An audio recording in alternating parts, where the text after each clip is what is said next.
All right, number 11. If f of x equals x minus 3 and g of x equals 2x minus 1, find f minus g of x. So to find f minus g of x, we just need to take f of x, which is x minus 3, and subtract g of x, which is 2x minus 1. So let's write that here. We've got x over x minus 3 minus 2x minus 1. Now, we want to make sure that we put this in parentheses because we're subtracting all of g. And so this is got to stick together still. This is g of x. We're subtracting that whole thing, and we're going to eventually need to distribute that negative sign. But for right now, let's just get a common denominator here. We've got x over x minus 3, and over here we want that to be over x minus 3 as well. So so let's multiply this. We've got x over x minus 3, and we're going to take all of this, 2x minus 1, and we're going to multiply that by x minus 3, and then divide by x minus 3.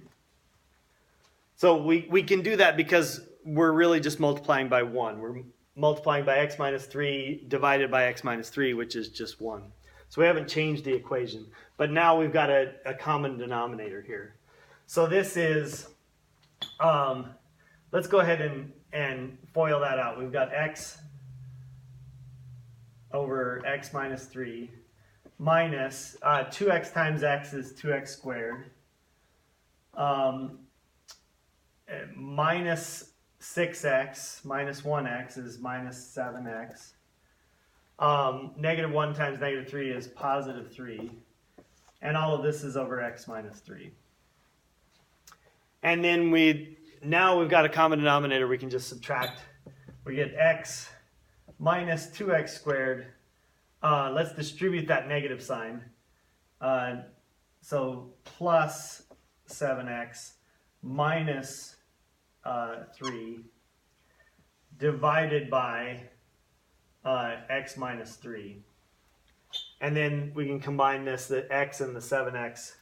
So we get negative 2x squared plus 8x minus 3 divided by x minus 3. And that is our answer.